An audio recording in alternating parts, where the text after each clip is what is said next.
other large nonprofits already exist in their community and they're worried about that being really competitive, and is there still funding out there for these micro nonprofits? And the answer is absolutely yes. My name is Dr. Lauren Lawson. I'm a licensed marriage and family therapist in California and Pennsylvania, and I've been in the nonprofit world for almost 20 years now and in nonprofit leadership for 15 years. I started my own nonprofit 13 years ago while working simultaneously in large nonprofits. So I have experience on both ends of starting a nonprofit from the ground up and working in executive leadership in macro level nonprofits that generate millions of dollars a year. So I've been wanting to really get some information out to you all, some guides that you can use, things that'll help you really start to put the pieces together as you're building your own nonprofits. I try and give out as much free resources as I can. I also have paid services if you're interested in those. But today we're going to talk about sustainable funding for micro nonprofits. So that's what I help therapists and wellness professionals build, is micro nonprofits that could still be generating $1 million a year or more. Really, when we talk about macro nonprofits, that's multi-million-dollar, billion-dollar nonprofits. So we're doing this on a smaller level.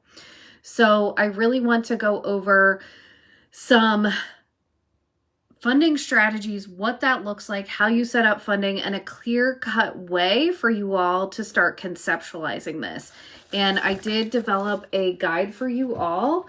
If you want this guide, I did post the details in my group, and you can just comment me, or you can comment guide on this replay, or comment now as you're watching, and I will make sure that I send it to you via email. Definitely give me your email address so I can make sure I have it. I have most of yours, but send it to me again just in case, and I'll make sure that I have it. And I'll email you this PDF. It's quite a big of a guide. I spent all morning putting it together with my notes here. So it's really what I'm going to go over is what's in this guide today. So first, I want to talk to you about where I got this information. This is the latest information on Blue Avocado, and it's around their guide to it. Their guide is called The Ultimate Guide to Nonprofit Fundraising in 2025. What I did is I took this publication and I tailored it to the mental health field, because nonprofits are not just mental health. They are a wide variety of services.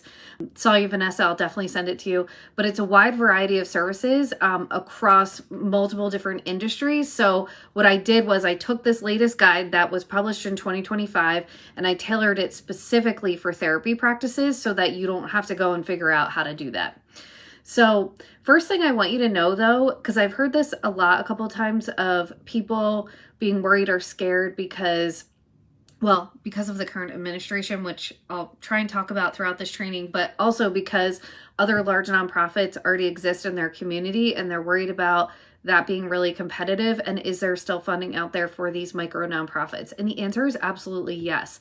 There are some advantages actually to being a micro nonprofit. So one thing that's really great about being a micro nonprofit is that you have more agility. You can pivot quickly in terms of funding opportunities as they change, whereas large nonprofits don't have that opportunity as much.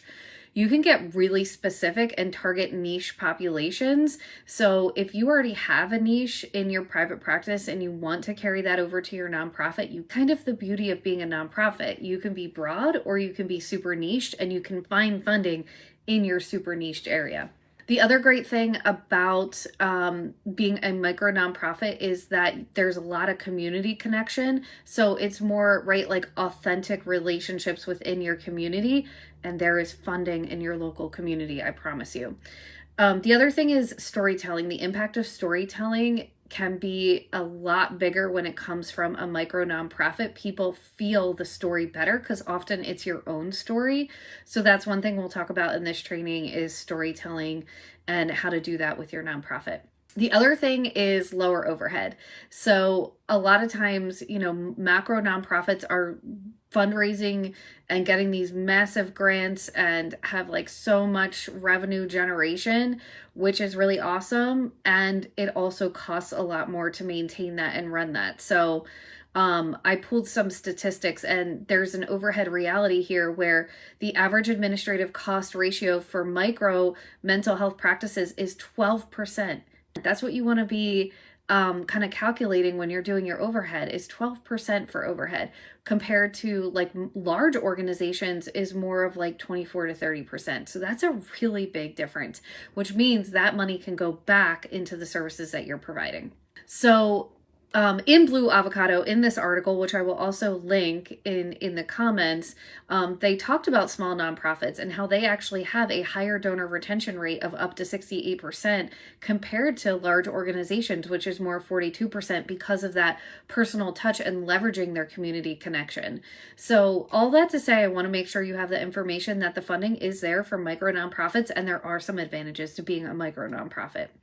So with that said, I'm going to go into the different sections of the training. Don't worry about writing this down. Again, if you're joining me live, send me your email. I'm going to, even with a brick and mortar, Vanessa, only 12%. I'm not talking like virtually here. So again, you're diversifying your income, so you're going to increase your income, and the expenses are still what they are now. So that's the beauty of the nonprofit world, is we're expanding our funding sources and our overhead stays the same of what it is now. So great question. Ask questions throughout this, but I'm going to go through the different sections. So I'm going to talk to you about how do you set up your funding diversification. You want to have multiple funding streams. It's not just one. So I'm going to tell you the general rule that I've created for setting that up. And then I'm going to go through each of those categories so you have a good idea of where to start and where to begin with your funding. So the overarching funding streams that I want you to think about are something I've created called the 40-30-20-10 rule. And what that means is 40% of your funding is going to be client generated revenue, which you're already doing in your for-profit practices. That is your foundational funding. That does not change when you switch to a nonprofit or when you start a nonprofit. So that's the 40. The 30% is contracts and partnerships. So 40% is your client revenue, 30% of your funding is your contracts and partnerships, which I'm going to go into detail of what that is and how to go about that. 20% of your funding should be grants and foundations.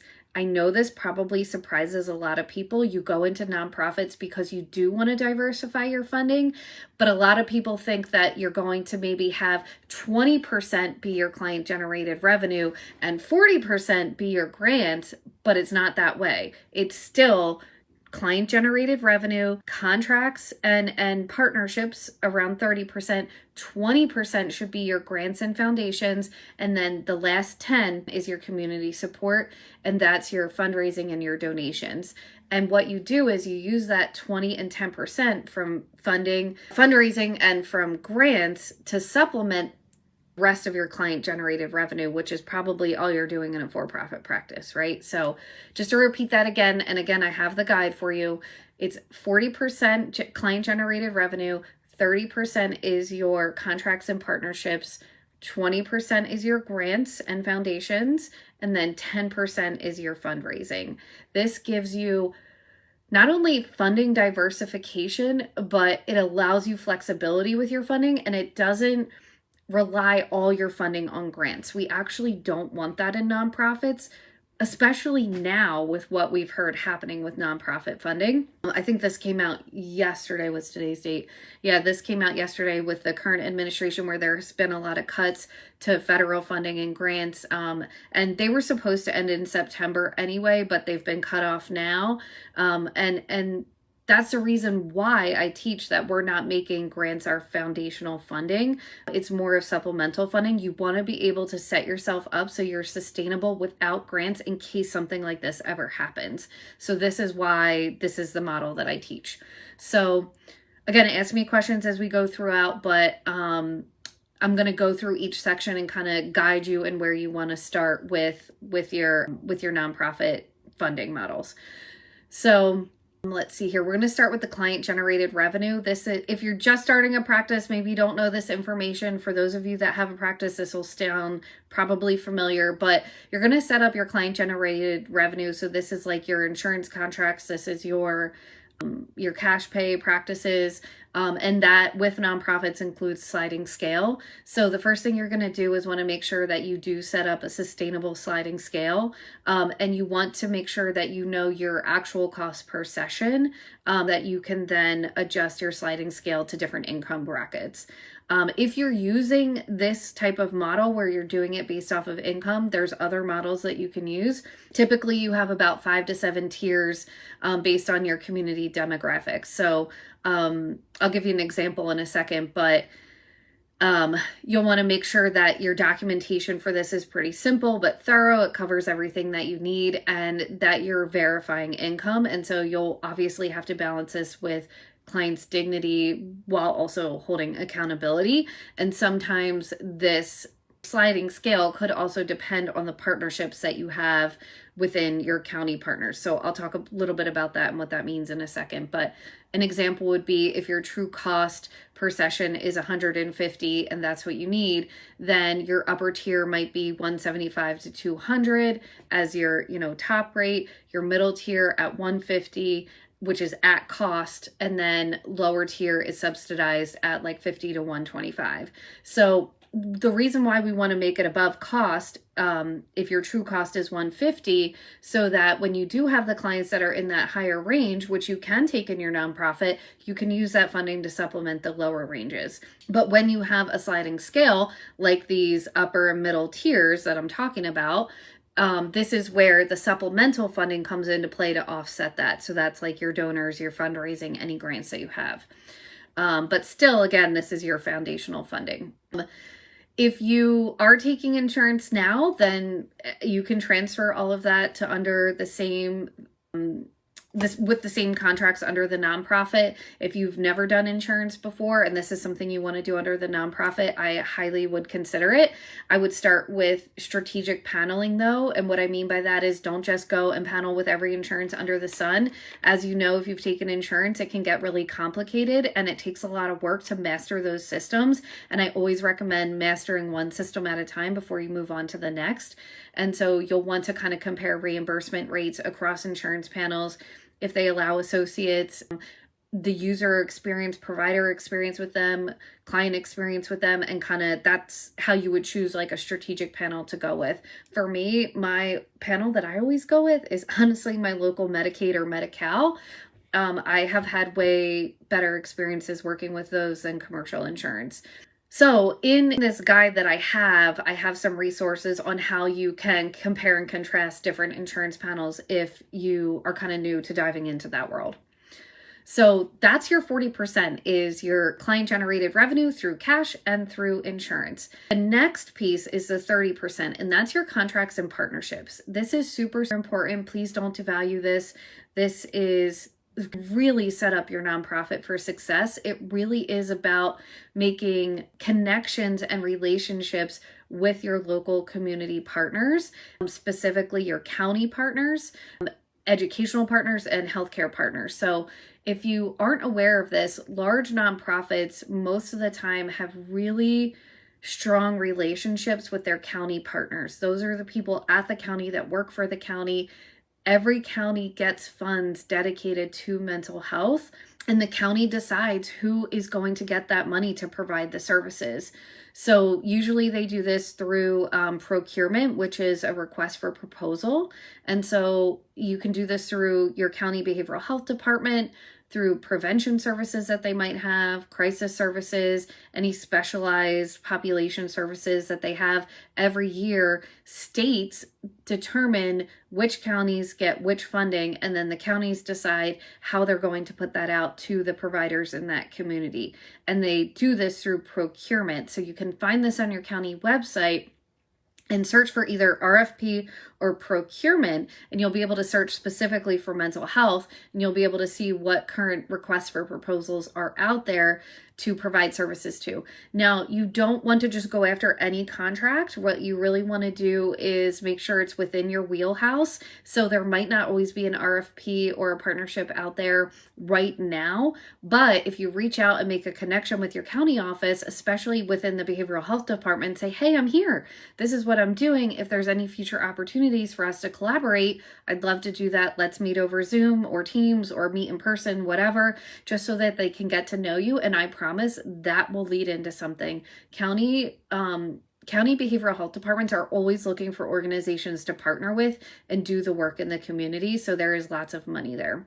The second one is educational partnerships. If you are a practice that serves kids and adolescents, then this is a great opportunity to go and develop those relationships with local school districts. There are so many opportunities for partnerships where you can provide school-based therapy services, you can provide teacher support programs, you can do parent education contracts. During COVID, when I was working at a nonprofit, I had a school reach out to me and said that they had grant money. We didn't even have to apply to the grant. They had applied to the grant to have a full-time salaried mental health clinician come in and provide outpatient services at the school. So it was school-based, but it was at the outpatient level, and it was under the outpatient program that we had. And essentially, it was a contract where they would give us the grant money that they received to pay for a salary for a licensed clinician. And it was a really decent high rate. It was way above the market for that area and what they were doing. So it was because we already had a relationship with that school that they reached out to us. It wasn't like anything we even had to apply for, because they're not experts in mental health and they wanted to go to someone who had a reputation in providing mental health services in the community, even though they're the ones that got that grant. So there's all kinds of opportunities for grant money when you're not even exactly applying for the grant yourself. If you work with children, then definitely reach out to your local school district and start partnering with them. Another thing is healthcare integration. This comes up a lot. I absolutely see this partnering. I've seen it in so many different ways, but partnering with local primary care hospitals who need to have a discharge plan. So you can go and partner with not only local medical hospitals, because they do get a lot of people that go into the ER for mental health crises that don't meet criteria for psychiatric hospitalization, but you can also go and partner with psychiatric hospitals who have had people who are stepping down and need outpatient care, if that's in your realm. You can also partner with local PHPs, IOPs, residential treatment centers, and they need people to be able to refer to, right? So it's part of their discharge process. And so that's a really great way to develop a partnership. And a lot of times if you go to your county partners, like the county partners and behavioral health departments have certain goals and outcomes that they're trying to do for the mental health community that fiscal year. And so a lot of times what they do is they will try to connect the local inpatient psychiatric units, the local outpatient, and make sure that they are providing referrals. It's like a free referral source. And again, it depends on how you're set up and the severity level that you're willing to do. But we know as practitioners, there are people who have mental health crises that don't necessarily have a severe and persistent mental illness if that's not the type of population that you're serving. There are lots of people who have mild to moderate symptoms most of the time and then undergo a traumatic situation or unforeseen circumstances where they need that higher level of care temporarily, and it's like a one-time thing in their life, and they still need regular outpatient care ongoing after that. I've had a lot of clients come to me that have had that experience. So when we talk about county contracts and partnerships, that's what we're talking about.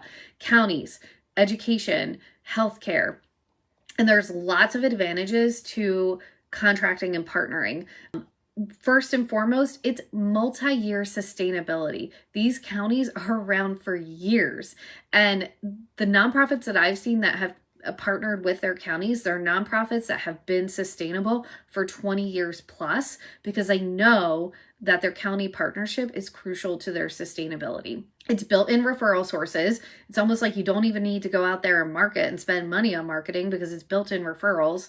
And it's credibility for other funding. So when you have these other services that you provide through these contracts, that is credibility when you want to go and apply for a grant, which is harder to do if you don't have that credibility. And at the end of the day, it's community integration with the community that you're serving and the mission that you're doing. There's two types of funding through the contracts and partnerships. There's fee for service, which is what we're all used to, right? Like, I'm going to pay you money and then I'm going to provide a service. That's fee for service. A lot of these county partnerships, educational partnerships, like the one that I was talking about, they are also program funded. So program funding means they're going to give you a lump sum of money that often covers the entire salary of the person providing the service, plus whatever it costs to have their benefits, plus whatever administrative support you need to maintain that service. So it's a huge advantage to us to talk to our county partners because of that program funding. And it's not actually fee for service. You then are not, reliant on that service in case someone cancels. It's automatically program funded whether clients show up or not. Now, obviously you have to report on outcomes and you're going to make sure clients come, but it's not reliant on that. So it's a really great opportunity to get something completely funded. That's the 30%. So to go back, client revenue, that's 40%. County partnerships, or contracts and partnerships, that's 30%. Now I'll dive into the 20%. This is grant funding for your micro nonprofit. So for smaller nonprofits, you want to focus on not these large federal grants. That's not what we're doing here. You can do that later on down the line, but I personally do not make those the foundational funding. Number one, they are hard to maintain and manage. Getting a grant does not mean that it's automatic funding and it's super easy to then just provide the service. That's not how it works. Federal grants require outcome. They require data, lots of reporting. A lot of times it's restricted funds. So restricted funds means you can only spend the money on very specific things. And a lot of times that does not include overhead expenses. What we want to do in our micro nonprofits is go after smaller amounts of money that are unrestricted. So you can do this in your local community because then those grants are also not reliant on the federal government and we don't have to worry about the administration changing things suddenly and then not having funding. So smaller local community grants that are probably $25,000 or less. And trust me, that can take you a long way in making your nonprofit sustainable through grants. So you're going to focus on community foundations with mental health priorities. That means knowing your local community, knowing the big corporations in your local community, and looking to see if they have any grant opportunities. A lot of them do. And it can be like national corporations that are just local to you, because a lot of times that local branch will have grants, or it could be a large company and it just so happens that like their headquarters is in your local community. So I'm here in Pennsylvania. I'm like pretty much on Amish country. Right outside of me in Amish country is the Hershey factory. We all know the Hershey factory. They make Reese's cups. They make Hershey's, very famous candy factory. And their corporate is about a half hour from me. So they are a company that I would go to around here to be like, hey, I bet you they have grants. And if they have a priority of mental health funding, they're definitely going to have grants in my wheelhouse. So that's what I mean by community foundation grants. The other thing you want to do is look at family foundations in your local community with personal connections to mental health. There's a lot of families who have experienced mental health tragedies who happen to also be wealthy, and they set up or have started family foundations where they are going out and soliciting, right, for people to contribute to their foundation, and then they're giving out the grants to local nonprofits. That is absolutely something I would look into as a micro nonprofit. There's all kinds of other things. There's special population funders like veterans, children's services, senior services. There's rural healthcare funders. In this guide that I'm going to send you, I have links in there and websites so you can go and poke around and kind of see what I'm talking about, but I would also just like go into Google and start looking at who's in your local community. I honestly would pull up maps and start looking at maps in your local community and see who's around that you can develop a partnership with. Whole Foods, Target, like go to those places, honestly, and talk to that local store. I kind of already mentioned this, but size appropriate requests. You definitely want to start with things that are $25,000 or less. Build relationship with them before just applying. So make sure they know you, send an email, go in, meet them, tell them what you're doing, invite them to your ribbon cutting ceremony, invite them to an event, to come see your offices if you are traditional brick and mortar. And then you want to go after things that are program specific. So things that are, again, within your wheelhouse. I've seen so many nonprofits make the mistake of going after contracts and grants that are outside of their wheelhouse. It's just the money is appealing, but it's not a good decision. You want to go after the ones which may take time and you may have to have patience for that, but things that you already know how to do, things that you are an expert in. So to be ready for a grant, and this is why you're going to focus on the other two first, is because most of the time when you're applying for a grant, you need to be able to show them that you are already sustainable on your own. You go in and apply for a grant when you're just starting because you have nothing to show for your nonprofit. Anyone that's providing a grant, they want to see clear, measurable outcomes. They want to see strong financial systems that you have in place. You're going to have to be transparent about your financials. They're going to want a whole financial breakdown of how you plan to spend that grant money. You're going to want to have program data collection in place, client satisfaction surveys, that kind of stuff. The community needs documentation, basically. You have to prove that you are mission focused and that here's how you are mission focused. Like that's what you have to show them is the data. So you don't have to do grants. If you want to do grants, this is how I recommend going about it. You can stay sustainable in a nonprofit with just client-generated revenue and insurance contracts. You can stay a nonprofit and be sustainable with just community partnerships and contracts.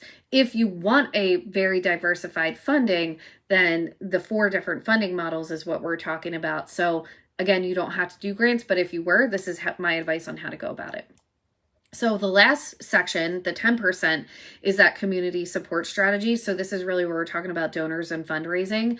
So 10% of that should come from the community. 10% of your funding, your overall funding, should come from the community. So I have some ideas in here in this guide for micro fundraising approaches for small nonprofits. You want to think on a smaller level because that smaller level can have a big impact over time. We're not talking about this massive, yearly gala or something. You can certainly do that if you want to, but that takes a lot of work and a lot of upfront expenses to plan something like that. So some ideas that you might want to think about are giving circles, small groups of donors that pool contributions. You want to start developing your inner circle. Who's in your inner circle? And you're going to start to use them for your initial fundraising. You might want to think about monthly sustainer programs where people have an opportunity to give monthly to a nonprofit and it's just a reoccurring subscription. Maybe it's $10 a month, but if you have multiple people in that program over a year, that's a lot of money in fundraising to your nonprofit, and it pays off to the people contributing because then they get a receipt, right, for their taxes as a write-off over the whole year. You might want to think about business sponsorships. So I know I talked about how a lot of corporations and stuff have grants. They also have sponsorships. And that's really where donors, big donors, corporate donors come into play, but within your local community. And that's a great opportunity to have supplemental funding for your nonprofit, and probably more opportunity for unrestricted funds versus those restricted funds. And then lots of community events. Hosting a community event, even if it's on the small scale, can bring in money for your nonprofit. So I go through some of these in detail in the guide and give you some website and resources to look into to make it and feel more obtainable. So that is overall my model on the 40, 30, 20, 10 in terms of percentages in your funding and where it should come from. And then my advice for implementation is to do the following. In the first 1 to 3 months is to assess your current revenue streams. You want to implement a sustainable sliding scale and then identify 2 to 3 potential contract opportunities. So again, that's focusing on the 40 and 30% of your funding in months 1 to 3. In months 4 to 6, I recommend developing your first contract proposal with a local partnership, researching 3 to 5 aligned grant opportunities that are local, and then create one basic donation mechanism. So if that's like a monthly membership where you want people to contribute, or if you want to create a fund where people can donate to fund one session, whatever you want to do to one basic donation mechanism in months 4 to 6. In months 7 to 12, I would submit your first grant application, launch a small community fundraising initiative, and then evaluate and adjust your sliding scale model. So with that said, as you can see, my advice is to not do all of this at once, to start slow, master each thing, and then grow from there, because you're going to take the feedback that you get and you're going to reevaluate, and then you're going to go and do it again. So I know that was a lot to cover. If you have any questions, let me know. If you're interested in all of this that's in my coaching program, let me know. I'll put the link below to the training to schedule with me if you're interested in that. I will also email out anyone who's commented. If you're watching the replay and you want the guide to this, just comment with your email and I'll make sure I send it to you. And I also posted this in the guide section, so just comment on that if you want it as well. And then what was the other thing I was going to tell you? Oh, I'm going to put the resources also in the comments that I talked about. So I'll put the link to the Blue Avocado 2025 fundraising guide to nonprofits, and then I'll put some other resources as well. I hope this was helpful and this gives you a clear picture for how to set up your different funding streams for your nonprofit. Again, I recommend following that 40-30-20-10 model. And if you have any questions, let me know.